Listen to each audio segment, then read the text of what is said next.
Assalamualaikum warahmatullahi wabarakatuh. Alhamdulillahirabbil alamin. Jumpa lagi dengan saya Heri Sutarman Arsad di HSA 37 Channel. Pada kesempatan ini saya akan menyampaikan sebuah topik, yaitu ma'rifatun nafs, mengenal diri sendiri, dan ma'rifatullah, mengenal Allah. Yang pertama, untuk mengenal diri sendiri atau ma'rifatun nafs, ada beberapa referensi dalam Al-Quran yang terkait dengan ma'rifatun nafs. Tetapi saya merujuk pada satu ayat dalam Al-Quran, yaitu surat Ad-Dzuriyat, surat ke-51, ayat yang ke-56. A'udzubillahi minasyaitonirrajim. Bismillahirrahmanirrahim. Wa ma khalaqtul jinna wal insa illa liya'budu. Tidaklah aku menciptakan jin dan manusia kecuali untuk beribadah kepadaku. Ada 3 hal yang perlu difahami di dalam ayat tersebut, yaitu mengenal diri kita sebagai manusia atau ma'rifatun nafs, dan yang kedua mengenal Allah, yaitu ma'rifatullah, dan yang ketiga perintah untuk beribadah kepada Allah. Mengenal diri kita sebagai manusia, sebagai ciptaan Allah, perlu memahami kita itu siapa, kita saat ini berada di mana, apa yang akan atau kita lakukan, kita ini mau kemana, apa yang menjadi tujuan kita, dan masih banyak pertanyaan-pertanyaan tentang diri kita sebagai manusia. Untuk menjawab pertanyaan-pertanyaan tersebut, berdasarkan surat Ad-Dzuriyat tadi, perlu memahami bahwa kita adalah sebagai makhluk ciptaan Allah, sebagai hamba Allah. Apa yang dimaksud dengan hamba Allah? Hamba secara umum adalah seseorang yang bekerja untuk orang lain, yang lebih tinggi kedudukannya, tingkatannya.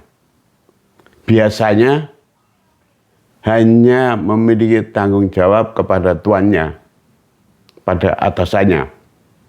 Sedangkan hamba Allah adalah manusia yang menyerahkan kehidupannya secara menyeluruh kepada Allah. Dan apabila sudah seperti itu, maka perlu memahami tentang diri kita sebagai manusia, yaitu asal-muasal manusia, tentang penciptaan Nabi Adam alaihissalam. Saya sudah menguraikan lebih rinci tentang penciptaan Nabi Adam ini pada episode saya yang keempat. Silakan nanti bisa dilihat di episode yang keempat. Kemudian mengerti dan memahami tahapan kehidupan manusia itu sejak di alam ruh, alam rahim, alam dunia yang saat ini sekarang ada di sini, di dunia ini, kemudian sampai pada alam terakhir, yaitu alam akhirat. Itu juga sudah saya sampaikan pada episode saya yang kedua. Kemudian mengetahui tentang rukun hidup. Rukun hidup itu apa? Rukun hidup itu suatu kegiatan yang semuanya harus tercakup untuk bisa terlaksana. Rukun hidup ini sudah saya sampaikan di episode saya yang ketiga, yaitu bahwa rukun hidup itu terdiri dari 5. Yang pertama adalah fasilitas. Fasilitas itu apa? Fasilitas itu adalah alam semesta ini. Kemudian yang kedua, pelaku hidup, yaitu manusia. Kemudian yang ketiga adalah pemberi. Siapa pemberi itu? Yaitu Allah Subhanahu wa Ta'ala. Kemudian yang keempat adalah pedoman.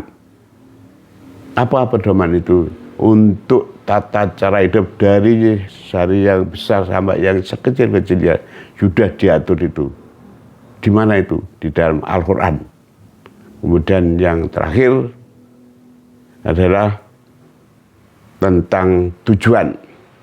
Tujuan adalah pemberitaan tentang hari akhirat.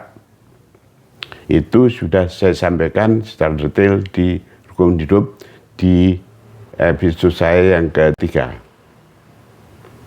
Setelah memahami hal-hal tersebut, maka kita harus taat, patuh, qanaah, istiqomah, dan menerima apapun ketetapan dari Allah Subhanahu wa Ta'ala.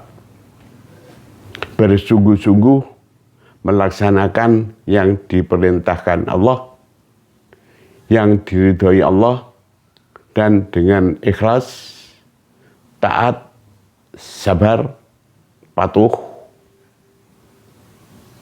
qanaah, dan tetap selalu istiqomah.